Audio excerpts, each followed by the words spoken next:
Kofi, c'est un Congolais. Notre légende. Kofi, c'est notre vie musicale. Musicalement, Kofi, c'est notre vie. Et voir Gims venir ici en RDC, hein, va servir un passeport diplomatique, mon pas à joiter. Il fallait, après, ça a Kofi nominé. Donc, Kofi, il a échecté. Il a toujours réussi. Donc, et ça l'a, il y a un bengaki. Et ça l'a bengaki. Ce qui est important, il fallait payer mon pas après Gims. Bon, ma communauté à Gims, moi je dirais que le président de la République a payé les sons na français. Pourquoi? Parce que Gims a un passeport congolais. A voyagé comme Mututu na visa, je pense. Alors, bah pimélier nationalité, bah pimélier passeport wana. Alors, le président de la République, tellement qu'il a un souci à bah ressortissant naé, population naé ou peuple naé.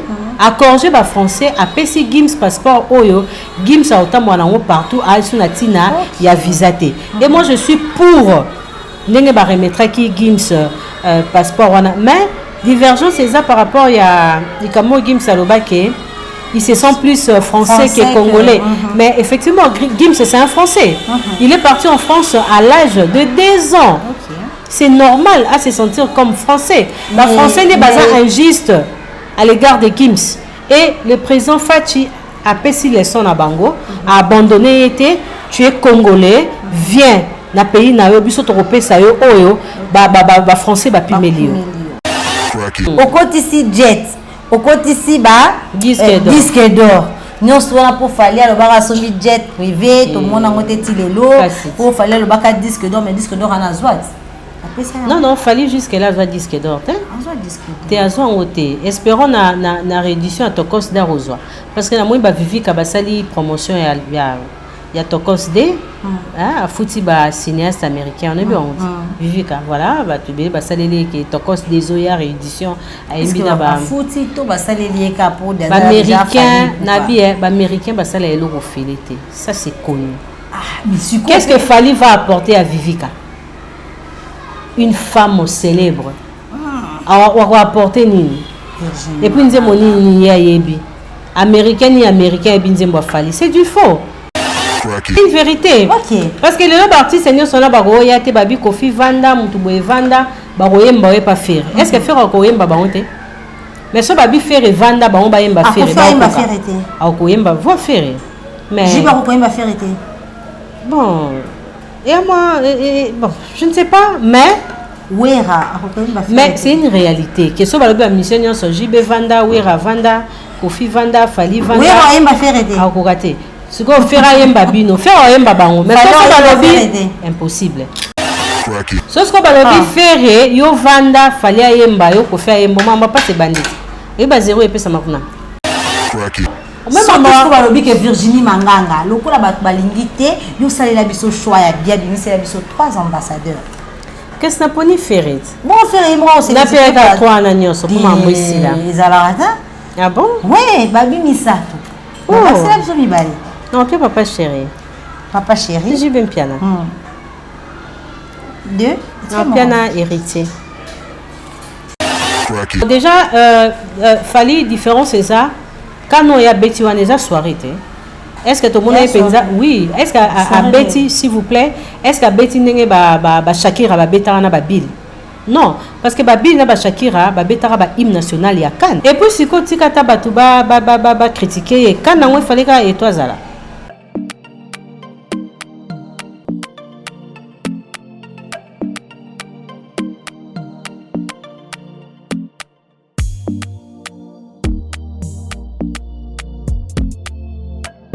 Salut à vous les amis de VM Télévision, Virginie Manganga TV.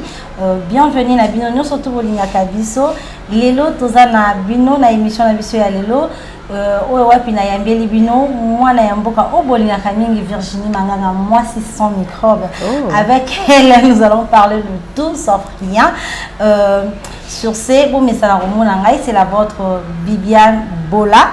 nalinga babi nga la chinoise noire ça la nga bien donc koyamba invité la nga ya lelo. Bonjour bébé Bibiane Bola, bienvenue à VM Télévision.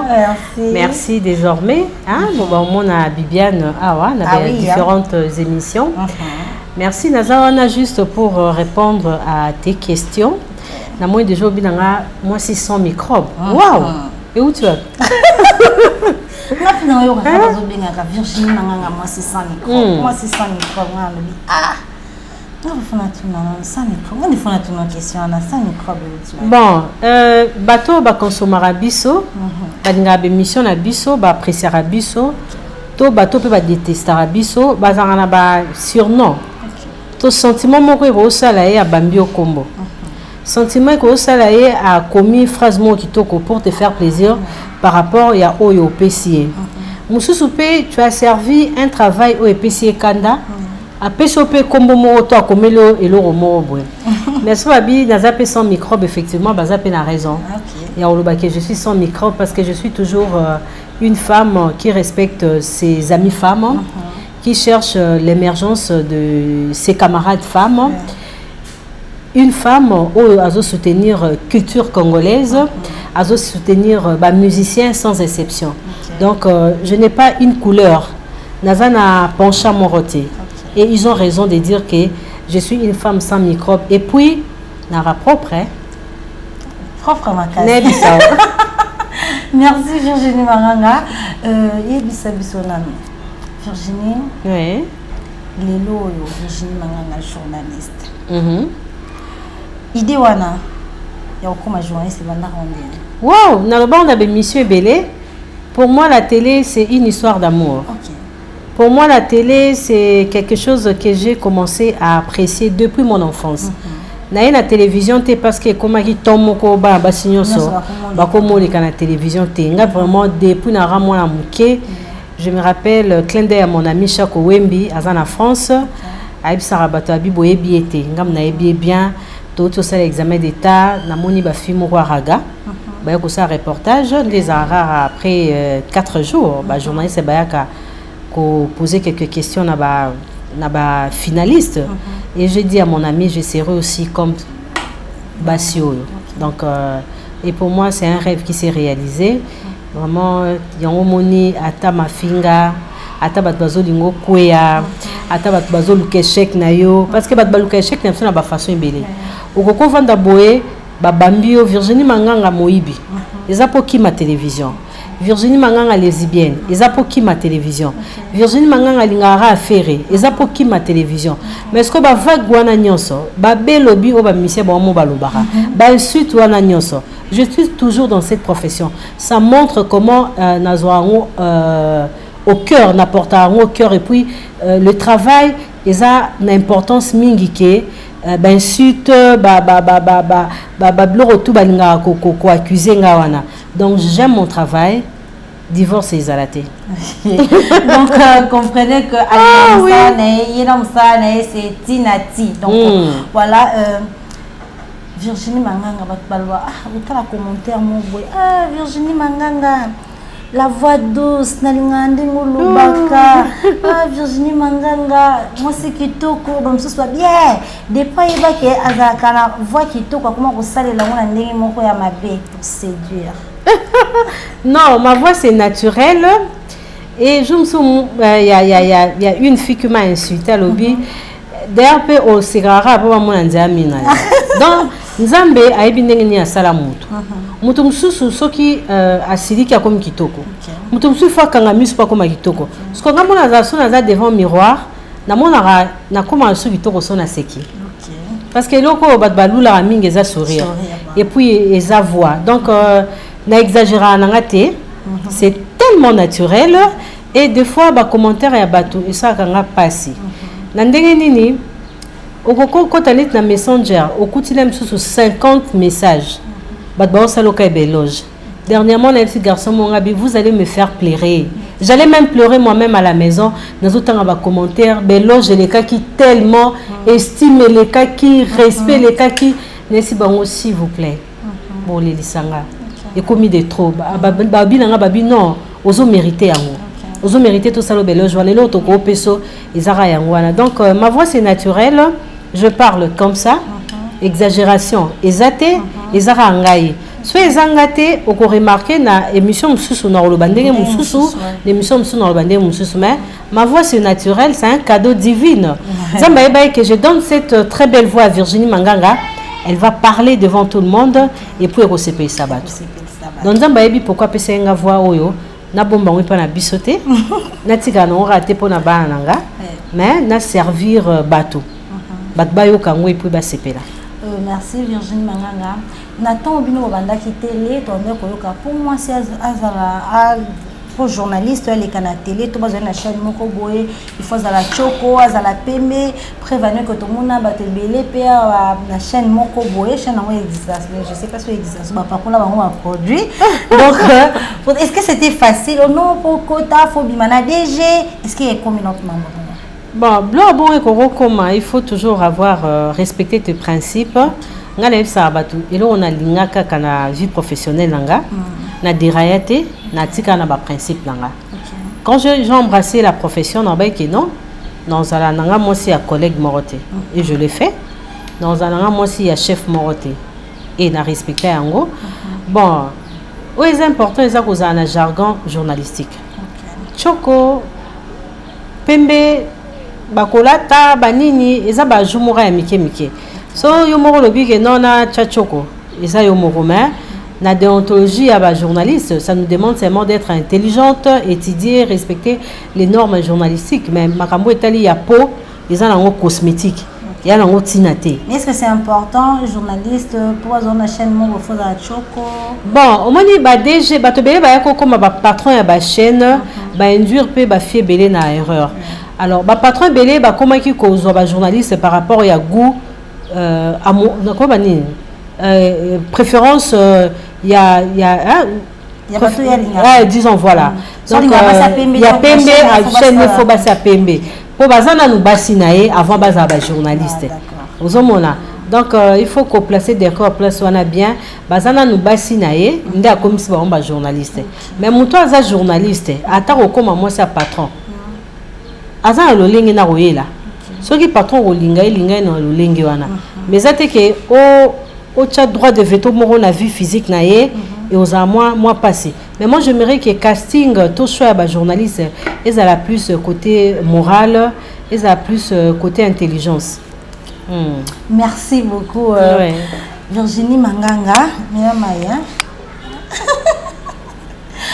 Après internet bon le bas vers ça peut c'est là oui puis bah commentaire il y a bande quoi internet sur le bio landango au Kimi télévision. OK. Au moins la venir mutu so lobi na rolelisa yo. OK. A banzi ko finga. Et tu filmes dernièrement la page nanga na annoncé que non na sa série télévisée nanga. Na biso Bibiane a banzi ko finga ngana ba no tala ba message milai.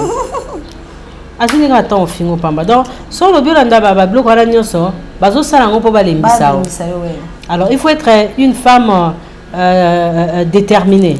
La détermination doit être idéale na vie à une femme qui est célèbre.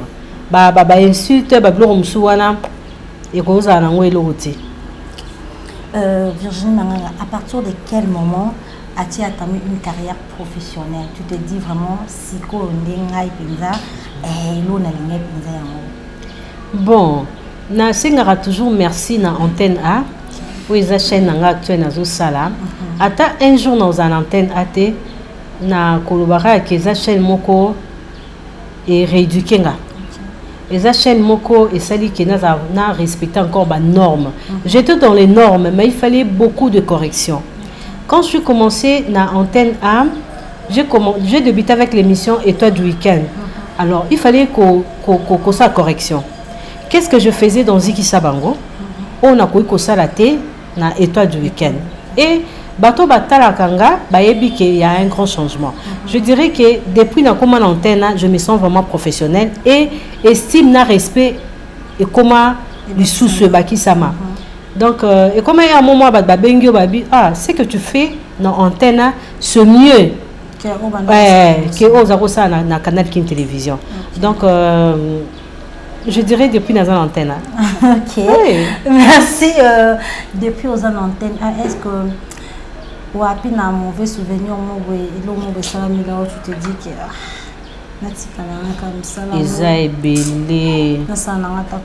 Eza ebele entre nous les filles qu'on a débuté ensemble barolingelo boule baki fondé pas DG moko boy balongolo musala eza vraiment ebele mais détermination c'est important et puis eloko wana soki eza yo prévenez quand nous avons débuté tozaki bato ebele mais toyebaki totangaki penza journalisme te mais tolingai musala ngo tozosala ngo mais les loso otali totikala penza mukie bato bazo exercer média donc ceux qui ezaki profession na yo on continue na ngokaka nzamba bandomi ma okaka na chemin moi je dis bato balukara balongona na kin 24 basala erreur donc eza ba chemin moko divine nzamba olinga tambusao ozaki na canal kin bakangi yango au Kikin 24 on a créé des problèmes les luna dans l'antenne A donc ngana lobarake journalisme ezelo mo penza yanga ya kobotama donc nzambe tango asala kinga congolaise na Kinshasa ayebai déjà musala nanga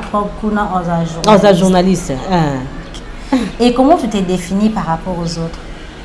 Je suis une femme forte na sédaté par rapport à ba rumeur tout na ba problème je reste toujours donc je suis toujours forte il y en a une loba et puis je reste toujours moi par rapport à la tempête tout et je n'ai pas fait un choix pour abandonner ma profession donc choix tout na salaka il faut nazaka journaliste atata on a botaki na zongi kara journaliste kolelo baninga no nyonso okenda na bosala na bango presque la collègue d'ailleurs ou bandaka na bango c'est comme si baza le sauter.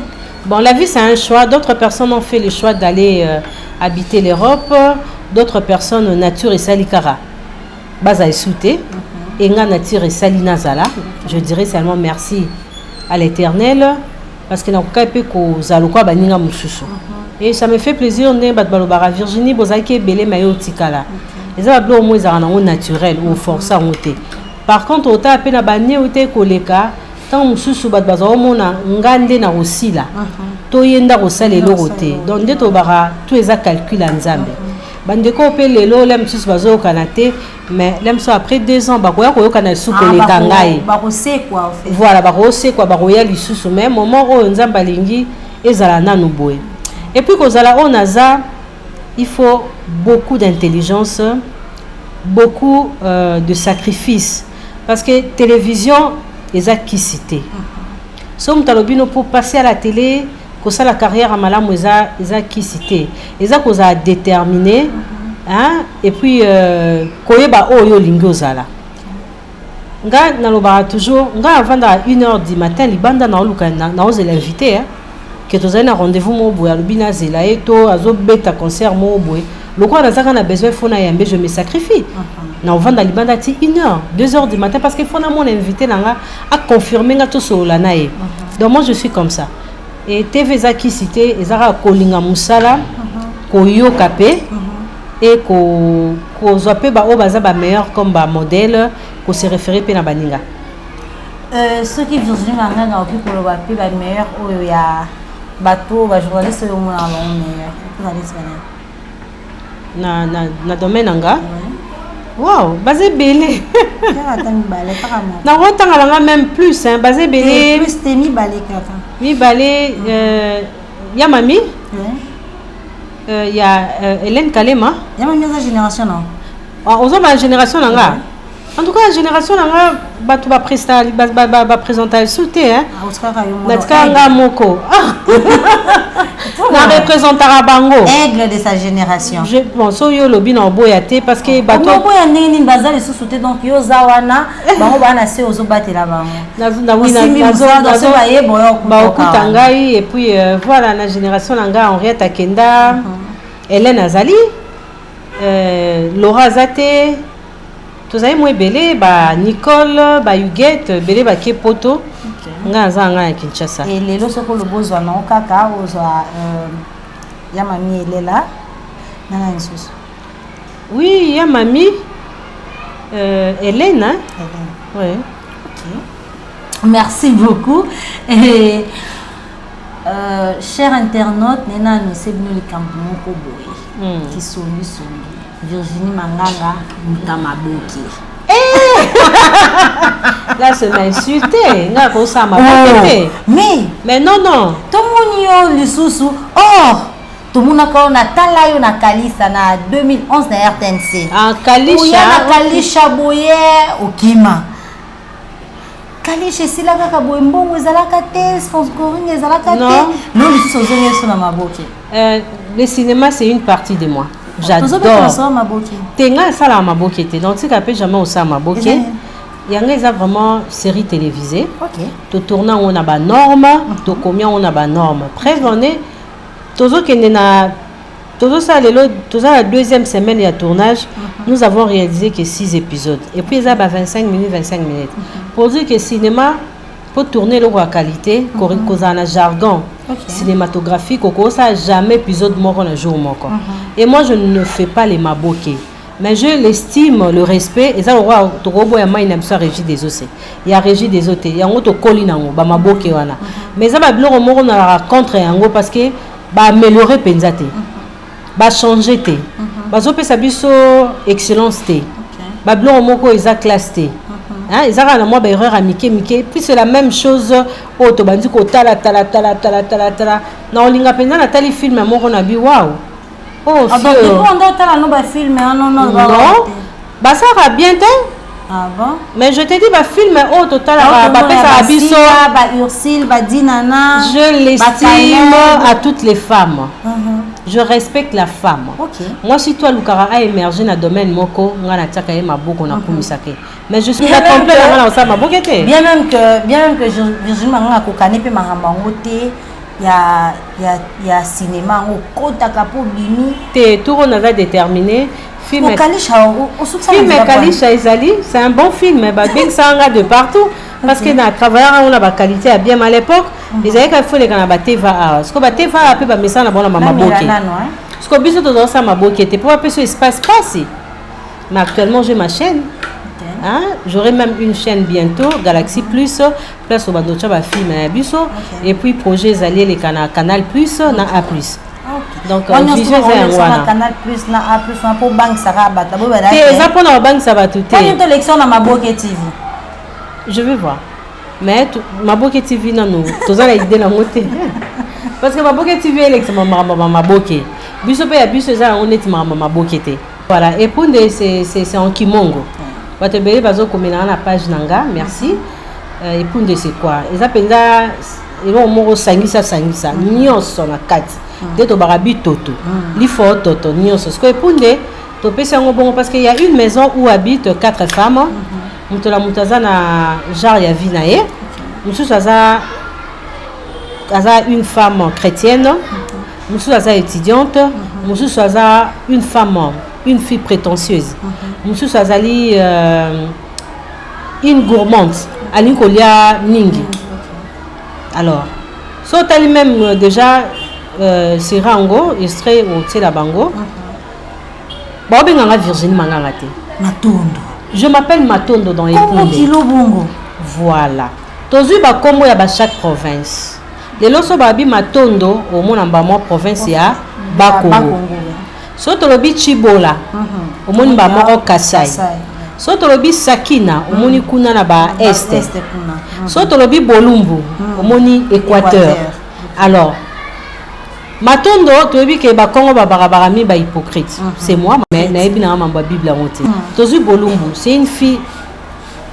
Il y a province Équateur. Oui, bah c'est Équateur, Barapembe. C'est comme ça la bango rani. Tout le monde a appelé Rita Dominique.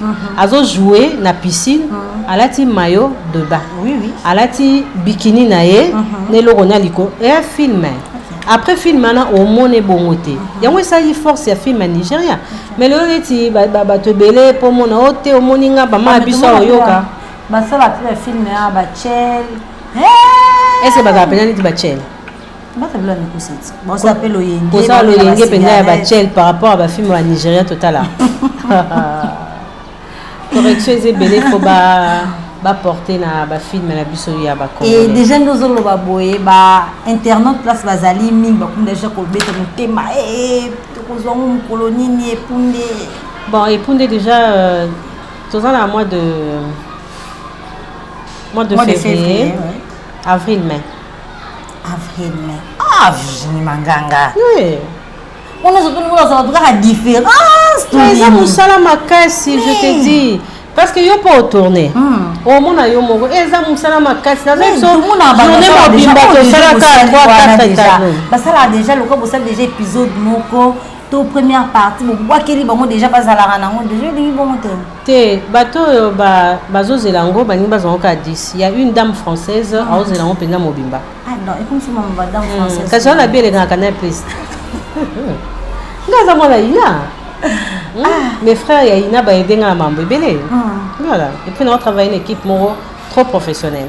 OK. Oui. Équipe trop professionnelle. Conseil ni on peut ça na bateau ça la maboké ou ça la kelelo bateau c'est plaindre ministère de la culture na biso qui para bisoté mais bon soutenir bango mais dans le lobby il faut du sérieux bon mon balaxa du sérieux bon soutenir bon on deni na makambalaxa biso na ota film mo makele les mots au papa kota makele lo boko longola onte mais ce que vous avez parti mon boisson qui tika la kama kele la ba on se pour ça parce que ça mutu mo aza mu konjata ya na film makele la boko mo na te ayo tambongo na e na makele bana ndé mo compêcher mais bien sûr évolution et ça a maté pour marambo belé en gêné dans tout à l'heure c'est un peu ça.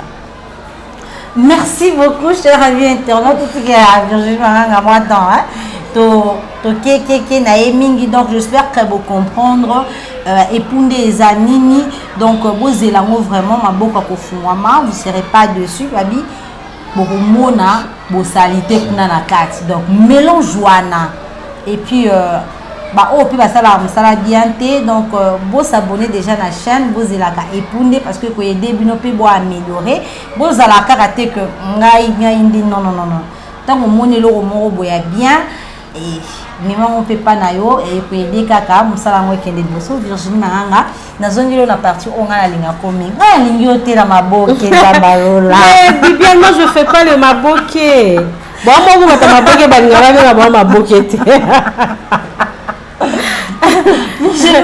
puis elle a fait comprendre Batouna que les gens vont critiquer tu sais Oprah c'est une présentatrice d'une grande émission aux États-Unis à tourner un film. Okay.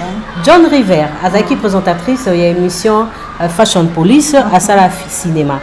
Alors, Nakate Punde na memel bon ba célèbre. OK. Joey Bangatuela. OK. Bonnet Onsoki de la RTNC. Azana Bisso. Donc bazan vraiment ébélé. OK. Ba beaucoup critiquer mais na memel mora ba célèbre. Ouais. On a souvent relu la différence kakizala kaka. Entre ma boke na cinéma. Ngana za na langage ya cinéma. Ngana mona ina. Merci beaucoup Virginie Manganga lelo to moni Fabregas a sali 10 ans a fait qui 10 ans naie et a carrière naie depuis abanda ozaki on est-ce que il est qui na lolenge fallait les bon côté fort Isaki deux grands musiciens de l'Afrique, particulièrement de la RDC, va répondre à l'invitation. Je vois Kofi Olomide et puis Weranson qui, leur présence, les a équipés côté fort, il y a événement, il y a soirée. Et c'était bien. Fabregas, c'est notre frère. Tout le monde est de la maison mère. Sali idée nae. Abimsi Banze moi succès. Qui a Betty Poto à Zongi. Et célébrer les 10 ans, c'était très important. Hein? Donc, et les kindes et les cas qui vont à ça va. Bon, tu sais, actuellement, organisation, pas mais nous sommes chicotés par la Covid. Et puis, la soirée, on est sous Kaming, 22h. Moni ba kinoa to mesana penza 21h titongo ça. Moni eza moi faiblesse mon copé ou sali soirée où les kandenge leki. Mais félicitations to merci na bato bazaki présent na événement wana. Merci beaucoup Virginie Manganga lelo à faire passeport diplomatique ya Kofi Olomide et créer ma kélé le temps aux nouvelle wana. C'est que j'aime à Kofi. c'est quelqu'un qui connaît la musique. C'est quelqu'un qui sait alimenter la musique, nourrir la musique. Et ce qui est bon, Kofi Simba pour comprendre la musique est un Bolandéni. Kofi, c'est un Congolais. Notre légende. Kofi, c'est notre vie musicale.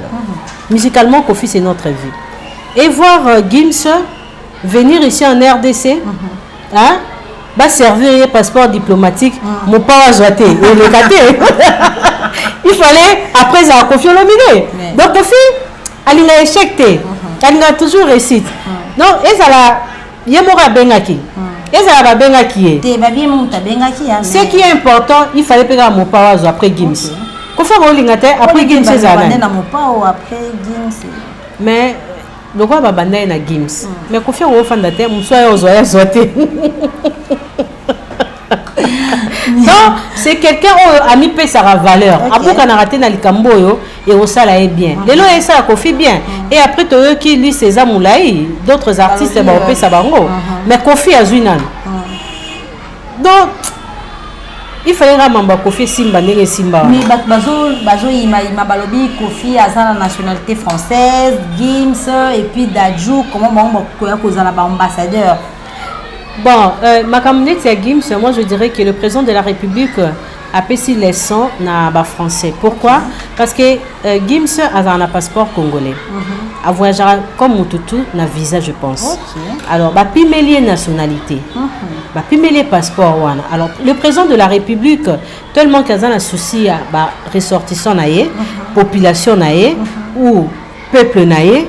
Accordé par français à PC Gims passeport Oyo Gims a autant moi partout à Sunatina il y a visaté et moi je suis pour n'engue ba remettre qui Gims passeport wana mais divergence c'est ça par rapport il y a comme Gims à l'Obaké ils se sont plus français que congolais mais effectivement Gims c'est un français il est parti en France à l'âge de 2 ans c'est normal à se sentir comme français la français n'est pas injuste à l'égard de Gims. Et le président Fachi a payé les sons à Bango, a abandonné été, tu es congolais, viens dans le pays, na yo biso tropé ça yo oyo, ba français ba pimelio. Est-ce que tu penses que un passeport wana ba congolais na oya bande ko senga pour ya sué na il méritait aussi d'avoir le passeport français. Parce que Moutouaye na âge de 2 ans. Azo ça la musique française, OK? Ils se sont français. Pourquoi? Parce que culture ya Gims, école linae, je pense même alimentation nae. Et là t'es liné le béliné.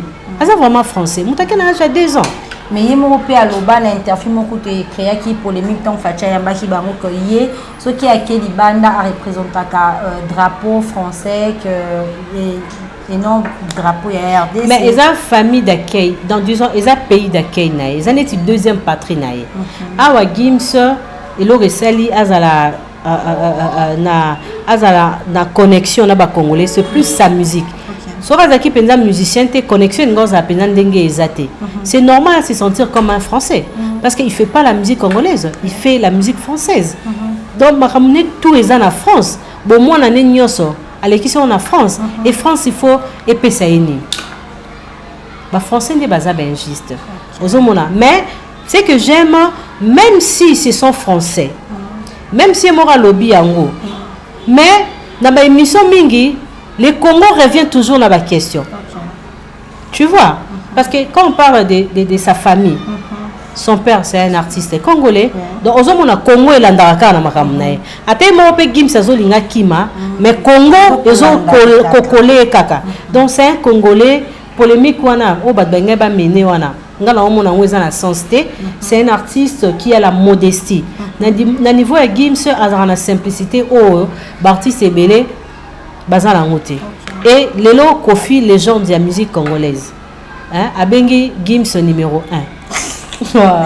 Non mais wana balobi ce que zalaki Wera JB Ferré Tofali Poupa Kofi alinga kandimate que kobenga bango numéro 1 parce que ça Gims c'est complexe ce n'est pas une question complexe na Gims Kofi sont chantés avec Gims quand Kofi chantait à Zobeta Bazenit Gims c'était où Tu vois, et puis Kofi a bien appelé déjà innocent numéro 1 en musique. Complexe en Ouéouta. Mais il faut bien numéro 1. Bon, mon Zénith, pardon, Bercy, il y a Maître Gims. Il y a plein, il y a vente. Congolais n'y a pas de roi Gims. Mais non, réaction. À disque d'or, il y a cotisation. Non, mais Kofi, Gims, à l'écran de TV, tu as sabiso que na disque d'or à ajouter. Niveau, il y a la vente. C'est numéro 1. Kofi a raison de dire que c'est Gims qui est numéro 1. Un artiste a un complexe. Ceux qui font ça, les loges, na ba vie nae. À ça là, normalement. À Kiti Sarabaninga na été. Et à Rosa numéro 1, na vente, na comportement, na ba moralité, na mambo belé. Et puis à na jet. Tout le monde les sous. On a la polémique. Au côté ici jet.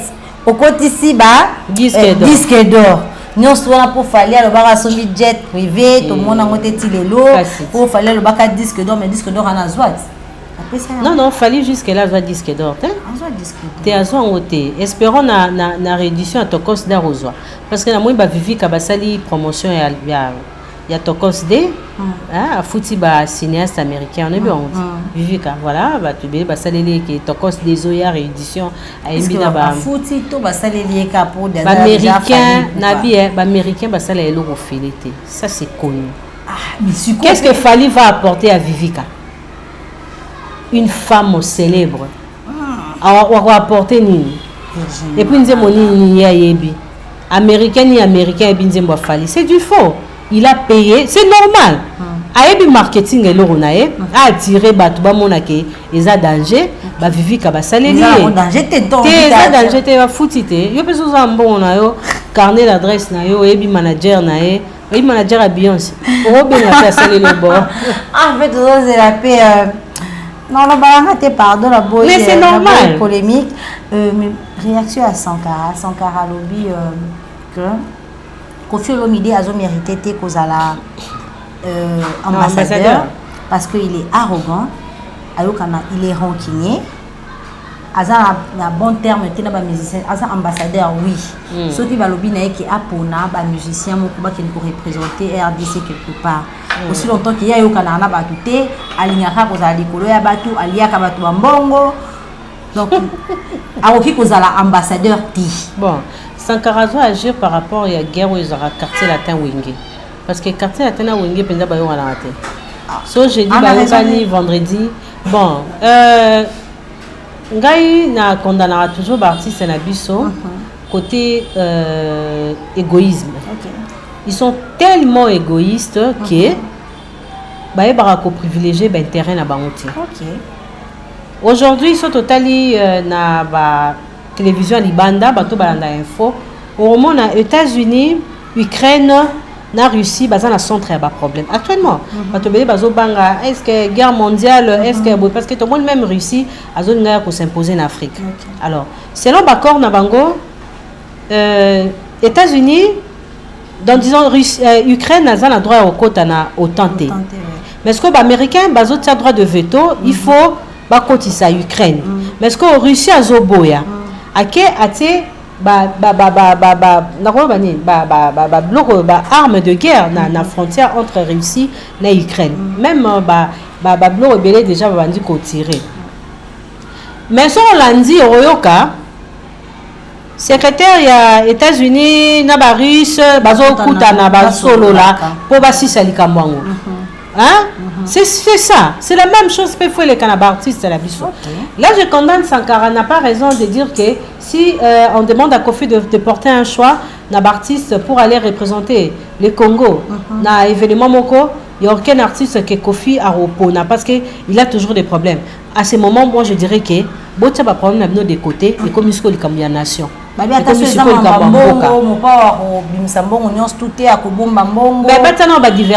des côtés. Donc voilà. Bakende. Maman, on a évité. On a faire un bon. On a évité Kofi à des fanans. Pour nous rappeler moi des fajiba foutate. Peut-être que moi ça le veli. Donc quelque part vous avez raison hein. Kofi peut soit des fajiba foutara un bon ici. Soki la confirmé. Mais si vous makambo ya koyoka na te wana il faut baza ensemble. Basa ba projet na bango kitoko. Ba yokanaka. Atana bozo kanate mais ceux qui prennent intérêt moko boye, bokutani, bo sololi. Il y a par exemple la Russie aux États-Unis, bazon dongwana, mais ba rencontre voilà. C'est un peu ça. Et si le lot appelle ça qui Virginie Manganga monopole ba ici au lobby Virginie Manganga pour ni la biso parmi les artistes musiciens il y a Congo pour ni la biso ambassadeur culturel. Parce que Azamuto a l'identité à la musique congolaise. Virginie n'a fait. Mais c'est une vérité. Ok. Parce que les artistes sont là, il y a Babi Kofi Vanda, Mutuboye Vanda, Baroyemba pas faire. Est-ce que faire Okoyemba Baonte? Mais ce Babi faire Vanda, Baomba Yemba faire. Ah, Okoyemba va faire. Mais. J'ai pas Okoyemba faire. Bon. Et moi, bon, je ne sais pas, mais. Mais c'est une réalité. Que ce soit la mission sur JB Vanda, Wera Vanda, Kofi Vanda, Fali Vanda. Wera Yemba faire aider. Ah, Kokate. Ce qu'on fait à Yemba Bino, faire à Yemba Bango. Mais c'est impossible. Ce qu'on va faire, yo Vanda, Fali à Yemba, yo Kofi à Yemba, maman pas c'est bandit. Et bah zéro et puis ça m'a pris. Ah. Fali à Yemba faire aider. Ah, Yemba Ndeni. Wera Yemba faire aider. Aussi en tant que Yemba formateur à faire. Bon, être formateur, c'est autre chose. Interpréter quelqu'un, c'est aussi autre chose. Parce que les artistes ont la facilité pour interpréter d'autres. Alain Pela, ou on a Mona, Mouchoua, Manda chante, et puis Ferré. On a Mona besoin d'interpréter Batou. On a Mona, monsieur na Mona té. Il se fallait celle concert moi interpréter Batou. Mais on va dire que so mona a interprété Mayaoula Ferré. Ah oui, malheureusement vient sur Mayaoula. Vas-y, Ferré est pas bon. Moni hein. Voilà, terrain va en terrain muselulu. Comme ça mamba Nicolo ya Oyemba. Et on moni ba Ferré. La fenêtre Ferré pour nga. Aujourd'hui déjà Ferré. Na Ferré. Bon, celui qui a la Ferré. Ah mais ah autant qu'il y a sur Amanda chante, autant qu'il y a sur na Nina Alain Pela non? Son abi nazo esu batu monsieur c'est bien d'accord. Quand il s'atoana na tunis ko tango potango bande ko lobano pesa exemple. Elle a pesa quel exemple? Tozo bango lo kwa bango ba ambassadeur. Est-ce que mambo ambassadeur on est important penza? Oui mais batu baboy choix ya Gins, baboy Dadju, baboy Kofi Olomide. En un mot, même moi je que Virginie Manganga lokola bato balingi te yo salela biso choix ya bien c'est la biso 3 ambassadeurs. Qu'est-ce que poni Ferré? Bon Ferré moi aussi na Ferré à 3 ans nyonso pour mambo ici là. Ah bon? Oui, babi misato. Oh, c'est la biso mibali. Non, que papa chéri. Papa chéri. J'ai bien piano. 2 un piano héritier. Héritier. J'ai bien piano. J'ai bien piano na Ferré. Et sinon d'ailleurs pour nous l'on il faut faire le média. Merci chers amis internautes. Toujours continuer hein. Toujours continuer na émission na biso donc bon supporter biso toi donc non kaka boye. C'est juste pour vous faire plaisir. Virginie Manganga lelo to baza choqué na confrère na yo Nati Lokole ba traiter de tout. Et puis ça qui t'a en l'émission on a eu plein de tournage je pense pas que bon natalité mais la Monica va commenter parce que Natal a appelé ba émission belé na YouTube mais na respecta Kanati Aza Kulu Tunanga on a de très bonnes relations na loba qui en émission moko boye ceux qui osent na champ de bataille ou comprendre réalité tu sais quand nous recevons les invités dans nos émissions ça arrive des fois de connaître ou d'accepter niveau ya invité aux anango nandenge nini déjà son moni musicien oyambi azana moi faille yo pe okoki ko conduire na faille wana te tu peux rester là la bouche fermée c'est une question peut-être à ko aider parce que ba consommateur batala biso ba mona que non nous avons peur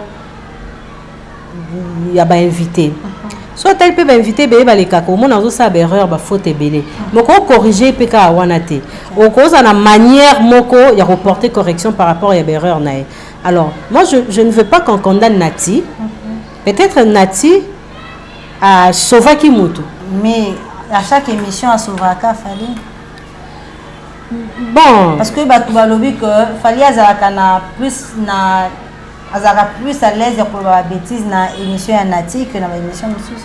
Bon, bêtise c'est trop. Ils ont des propos naïe. Quelqu'un il y a d'autres personnes qui se sentent à l'aise sur qu'ils ont versé baninga. C'est là où ils se sentent forts. OK, tant azo verser baninga. Mais est-ce que c'est comme na makamba domaine on luka pour verser baninga au kokate tant to ba mambo yemba. Ah OK. Vous comprenez mais na roloba au moins tout ça zoloba na bien azoloba na ndinga zoloba wana. Mais Nati a rosala nini liboso ya bongo. Ndé non tout à l'heure ba réalité sur aux un plateau na invité au comprendre na honte. Mais ce que je peux porter comme critique peut-être il y a une question majeure au bazarose là par exemple événement à Cameroun tout le monde est qui médiatisé que non fallait azo ki mbongo à bateau à respecter qui contracté. Peut-être la question il fallait poser qui a honte. Mais invité pe azarana droit ya robot ya biloko mususu. Que ngana émission na sala na boyo poser nga boy ba question boy alors ba préparaka mais beaucoup le baté que journaliste ça faible non voilà mais parce que ba commentaire wana bazo tuna Nati Lokole yo ndi invité à Fali donc na plateau c'était plus Fali que Nati Lokole. Kasi on a autour le bâtiment tout ça mais ça na tout ya na na chair à l'aise a déjà aigle donc pas pour mboneka te pour mboter pour mboter Nati Nabi kasala musala bien c'est quelqu'un qui est dans la profession c'est notre aîné pour mboter mais au biblon monsieur Zaroti qui mais toi va comméler déjà que zonga classe kende koye kola au biblon monsieur Zara muto loba yazo kanisa mayele oh yo mto vandi kimia oh bimisa buzoba nae yo bilam sous silence en Nati zaki pour quelle raison Nati n'est pas aussi idiot et bilam sous amuto lo boutique ya lo on ne défendrait non je ne défends pas Nati parce que c'est ma profession na bi ba réalité parce que bateau batala rabiso ba ba réalité belete donc on comprend faiblesse et invité na yo au tikié à nanger moko mais yo rolingate ke o nanger nae au tikali na yo silencieux aux autres mais et l'on encore peut-être oh on a moni so ba est-ce qu'on rappelle à droite et à Rosong qui s'est invité tant on tourne déjà tant on invité déjà zo le vélo comme boyo pour yebi réalité tu n'as pas le droit tu as le droit là somme talinga à s'inventer tu laisses mais so ra dérailler moi mo ke yo yebi réalité to vérité moko là aux en a droit il y a ko ramener à la raison oui c'est que non likamuboy je suis pas convaincu parce que boy Virginie Manganga na ligne ko polo ba mini moi vérité tant fallait pour pas zolo ba émission Nati Lokole que soki ngai na kineko beta na kan wana te neti nani bon déjà fallait différence c'est ça quand on y a beti wana za soirée te est-ce que tout le monde est pensa oui est-ce que à beti s'il vous plaît est-ce que beti ndenge ba Shakira ba beta na ba Bill non parce que ba Bill na ba Shakira ba beta ba hymne national ya Cannes. Le Loso Babi, mais je t'ai dit, lui c'était une soirée. À Betty, soirée VIP, Babengi, mais je t'ai dit, Babengi, 500 000 personnes. Babé, c'est qui soirée? Babengi, mais est-ce qu'il y a ouverture? Ouverture, non, il y a Betty, hymne national, il y a Kanté. À Betty, oui. Babengi, c'est un musicien et mais tant qu'on commune à tourner, na sala na na coupe na iminze na mo benda na sundoli bango wana yo castade ndezo répondre non déjà yé o abeti wana abetaki abeti aigle munene nda sala abeti différence c'est ça abeti hymne national ya Kanté parce que so balobi mais hymne national c'est quoi tout côté un dictionnaire total ba Bill Clinton ba beta ba nzembo za quoi hymne national ya Cannes nzembo ya Cannes Fali n'a pas fait une chanson pour Cannes. Bah Shakira l'ont fait. Non. Et puis si quand tika batu ba critiquer quand il fallait que toi zala. Parce que mais je te dis quand les bandits tant il fallait abétiter. Vous comprenez quand les bandits déjà depuis ça fait plus de 20 ans comment. Vous avez mon bandé là maîtrisé. Assister na Cannes boyena boy. Mais c'est bon avant il y a des Congolais de référence. Mais avant on a peut-être Azaki n'en est pas à Kofi. Non, en 2012 Azaki sauté. Nathan papa Wemba betaki ton caché parce qu'il y a le billet mbongo ya caché wapi abiya lingara mbongo ebele ya kosaba biloko caché ezango caché te eza bato bazalaki wana Nathan o bato to azalaki te bazomona kaza ko donc Nathan wana bulle azalaki na bato na non Bill azali na mutu te je dirais peut-être Bill mutu a organisé parmi bato ya bakanwana ba organisateur il y a personne qui fut ami à Bill mais c'est plus sa profession sa qualité musicale c'est la même chose avec Papa Wemba lui il fallait attendre Eto Aza à la tête Eto qui est son ami il y a omoni bato belé bazolo bakino il a été facilité comment il a été facilité par Eto. Okay. Mais lui, il a dit que c'est lui qui a informé Eto. Arrête. Quand Nasouk et Zalaki n'a néné, dès 15. Ils ont après combien d'années 2 ans. C'était en 2000 combien 2000. C'est 2 ans, c'est en 2020. Bon, je sais pas. Point Bazouaka été parce que lui c'est le meilleur. Il fallait Bazouaka chaque. Il n'y a pas meilleur que lui. Mais si il n'y a pas meilleur que lui n'a Cannes, il fallait chaque organisation Bazouakae, chaque année organisation Bazouakae, point Bazouakae été. Tu vois. Parce que ça intéressé parce que le billet de Zawana déjà faut beau les laka parce que il y a combien intéressé et toi et Wana mais à mon avis à mon avis ça va oui bon mais batambo ba on a budget non dans la jet na so mutambongo otongaka ndaku ndeti mutu mopa mbongo azwa ya tina te bino boy batambo mais lelo to monaki ba to moni ba publication na biyo bi batambo mbangu ba sebi zonga mboka yaka kozwa passeport na yo diplomatique mais passeport na wala o ba wala sur internet aneza ya honte non 8 mais la moi babi c'est azwa et tout non 8 ba bengi nda zonga mbangu ya kozwa passeport na ye mais la bing non faire d'ailleurs Nabi monte que a raison que c'est vanté que en tout cas officiellement je n'ai pas vu une communication passer à la présidence ou presse présidentielle ba annoncer que fallait azonga on les a ba garçon perdu ba né on a ba warrior ne ba créer information na ba yo moni Kofi a Ramaele non mon pas seule personne a compris que na osuki sa mutezara à Kofi mais je te dis Kofi il est trop intelligent et il connaît bien la musique so lingo ya penza onga na mais monité que Fally ça prouve que vraiment moi na Kofi so tali pena na saleli na ye tu sens que na marketing na makamune ndinga te kaka ba nzembo na ye oui Kofi Fally c'est comment provoquer les gens amplifier sa communication des petits passages na ezarate qui na les capona nga na les capona piquer bateau tu vois c'est un peu ça parce que tout le monde qui héritier watana de pas réagir ça qui na à propos il y a Fally ce qui était nous soit c'est ba meilleur que Fally Bazali Fally c'est notre fierté personne peut ignorer performance ce qui aujourd'hui Fally pour pas mais Fally n'a point comme arrangiste tant à ko ignorer fort ya bateau en disant que c'est lui qui est meilleur par rapport aux autres c'est faux là vraiment est comme une question à tricherie mais nous avons l'estime nous applaudissons l'artiste mais lui aussi de son côté doit reconnaître la valeur ya baninga mususu ce qui est là qui n'a azobete la artiste ivoirien mususu maboko artiste camerounais mususu maboko pourquoi pas le fils de ton pays le frère de ton pays obete la bango pe maboko bato kutakumisaka baza ba meilleur te que ba héritier baza ba meilleur te que ba Fally ba Ferrigola baza ba meilleur te que ba Fabregas mais pourquoi bango za ran estime na bango mais n'importe quel nombre de estime na bangote je ne sais pas si c'est une question complexe je ne sais pas voilà la modestie doit primer merci beaucoup donc comme déjà na suka émission na biso ya lelo ceux qui ont se pensa bino bo sana raté ko commenter partager ngala linga ba songi il faut ça la songi tali émission zwa lien tindela moninga yebisa tala makambalo bikuna ta Virginie façon à yebisi donc et ça va bien makasi Virginie manganga un mot par rapport ya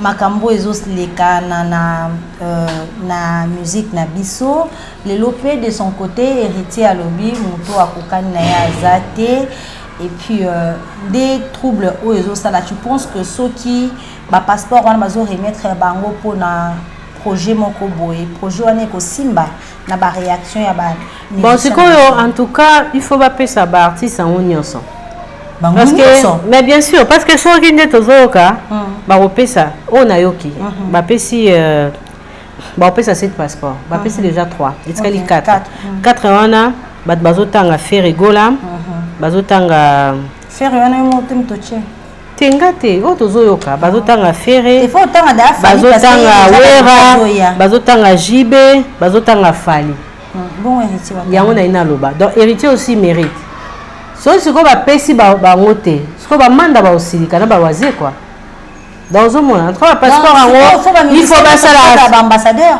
mais être ambassadeur ce n'est pas une question ce n'est pas quelque chose d'exceptionnel bazar déjà ba ambassadeur parce que ceux qui font bazar ambassadeur et à RDC sur le plan musical mais est-ce que ba passeport wana et ko faciliter ba marambo belé et puis les locaux et artistes belé ba senga est-ce que tu penses que ba on doit mériter bon c'est comme ce qu'on a makambo et tali ba réalisation bato ba réaliser marambo belé ba beti ba album belé ba sali ba succès et puis que bato belé ba ozoate basé belé bien sûr faire ozoate faire ozoate donc déjà on a tangeli yote donc est-ce qu'on Fali JB Kofi Fali JB Kofi Wera héritier Fazo on a un compte à maison mère ah je ne sais pas tu vois donc mambango faut basa la penza 7 wala on a zoyoka et ça la moins humiliation par rapport à ya ba artiste mususu mais est-ce que ils appellent la réalité mususu tous aba hypocrite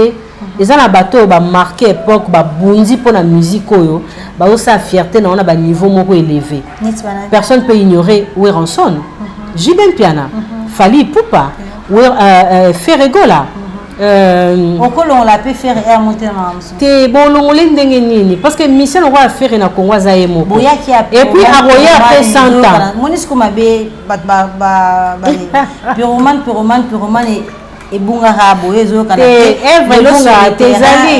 ça les succès na ka mionge mi démon Fali Poupa on dit que azapé quelque part puis na droit à se vanter on peut hériter de son côté parce que faire aujourd'hui ça fait 5 ans abimisa œuvreté azobimisa dynastie avec Rumba Trap asali a joue la musique je pense que babi dynastie azobanga ba faire robanga te laisse on m'a dit moral faire à travailler après quartier la terre batobé ba rater parce que faire n'a jamais été facilité c'est plus son travail n'est saliqué à côté Nabi moi je suis dans la chronique attends je te dis une chose Bibiane moi je suis dans la chronique musicale depuis quand Fer a lancé Sens Interdit il y a même nos collègues journalistes n'ont pas cru à faire on a autant à comboter ngala bandolo ba ke Fer ça a succès depuis et moi j'étais contre même quand Fer a intégré quartier latin Rumba na le marqué 100 kilos oh ils ont eu succès macasse et ça a succès macasse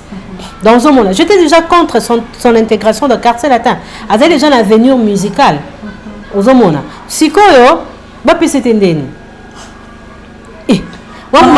c'est que maman passeport on va tirer en haut sauf faire ajouter c'est que baby mais c'est que baby c'est faire ajouter c'est que mérité nous doit beta rumba bon on va payer ça été bon wazé quoi hein il y en a zolo ba marambo yo et même ma polémique parce que surtout que la réalité ba tout sou bon mérité ba payer bon té basé belé tanga ka moko ka to non lo baté moko ka kwa zo mais bato ba otala biso ba yebi ba bato belé ba mérité té parce que ça bato belé ba sali marambo ba kofi ba salité ba wera ba salité ba jibe ba salité ba fali ba salité ba faire ba salité na o héritier zo sa nae tu vois c'est un jeune leader je dirais il était déjà leader dans Wenge Musique à Maison Mère après la création de son groupe la Team Wata je dirais que Aza jeune parce qu'Azaka a 2 œuvres Sali Retirada et puis na Mi-Ange Mi-Démon tu vois alors par rapport à ba faire et na ba fali bazal déjà une expérience pour réaliser l'album et tout mais par rapport il y a maintenance na succès héritier a obundana bateau déjà basala pekala vous m'angando ta faire rigola côté musique côté voix côté marketing et là on est zanga kae penza pour décoller On a une phrase, il faut décoller. Faire, il faut décoller à Sani. Il a déjà décollé. Donc, vite à Imana. Faire rigolo a déjà décollé. Putain, ton le baquet, bateau, nabi le passé de Salaka, présent à Bisson. Les longs n'a fier tombe na yambara bateau comme ton ba mère. Ngana bando talon non abima mande fouti hein. A obeta biso na ngane. Elle est passée dans ngati. Auto sali lelo nde osa biso to zalaba. On fort. Faire à décoller déjà. On les a marketing basale la raie. On décollage hein. On les a marketing basale la raie. Faire il manque rien, il a tout. Il a déjà décollé, il a fait Zénith de Paris, Angasa à Casino de Paris, musique à Casino de Paris, on a bango bangeba kokango. Hein, faire mais je te dis, la communication sa communication marche très très bien et le regard faire zanga keza mensonge. Tout à boya koko ça. Mais je te dis, aligner ça bilo rené ça naturel, papa bioté. Ba nous sozo ba ke faire ba comité kate. Nabi ba ba mité ka wana ba bazwani. Na komite ka wana bazwe lokote bazwani ba mite ka ba pays na ba beta ezara Côte d'Ivoire, Gabon, Cameroun, Tanzanie. Yo somona ba beta na Lesotho. To ba beta na Sao Tomé. Ba beta na 4 pays. Merci Virginie Manganga, merci de nous avoir accordé votre temps. Parce que tu comptes déjà dans la souka émission. Bon, tu veux dire sur la dynastie, malheureusement, tu comptes dans la souka prochainement. Dynastie Zobima, mois prochain. Nga zo baka qui rendez-vous. Beaucoup changer sur moi. Bon, on a invité un gars, ça n'aurait pas fait arrêter. Babika dynastie ça pour le mois prochain. Donc rendez-vous pour l'anga février. Il y a on est dans le février rendez-vous. Ils ont un mois normal. Mais mois magique. C'est le mois de mars parce que Rumba Trap et Zoya, l'aura c'est qu'ils a Rumba Trap. Pourquoi? Parce que faire rigolo à Zui Trap et on a Rumba. Bon, ils ont l'aura c'est ça. Bablo nous sommes bima février, ils ont l'aura c'est Yoka Yoka. Et puis j'aime beaucoup la chanson de Koffi Olomide avec Youssou N'Dour. En tout cas pour l'anga featuring à Kitoko. Oh Youssou N'Dour à Sala. Oh ata sali ba featuring et Koko Lekate Zara Nzemba Koffi na Youssou N'Dour. D'abord ils ont un combo. Nzemba Kitoko. Nandibite Youssou N'Dour a réalisé featuring à Bongo na artiste congolais mususu. Mais rendez-vous to moi o eza moi moko magique. Les mois de mars parce que Toroyo ke loko asika nanu toyoka te eza Rumba Trap avec Ferregola. Un mot pour répondre. Epunde c'est une série télévisée de 30 épisodes, un projet ou une série écrite par moi-même Virginie. Jusque-là, nous avons réalisé quelques épisodes, mais la série sera diffusée au mois d'avril. Donc, je suis Matondo, une chrétienne, mais escroc. Qui ne maîtrise pas la Bible. Ah, je connais rien sur la Bible. Car on a la Bible, Nzambe, Asande Ngasagi na bana Chypre, la mer rouge. Donc, drame, comédie moko dramatique. Donc tu fais rire les gens sans qu'il n'y ait pas pour la bafoufou, sans qu'il n'y ait pas comme maman mongo, sans qu'il n'y ait pas ma boké. Hein? Une comédie là noble. Donc merci beaucoup na maître Chris Cicéron Bakumba Bofaya. Merci na Thierry Mofila, na Chako Wembi, na Séraphin Bongo, na Guilhem Bokoso, na Yaouli Moucheni, Alès Kimonyo. Na Batutu Baningaranga, beau s'abonner na VM Télévision. On est ensemble.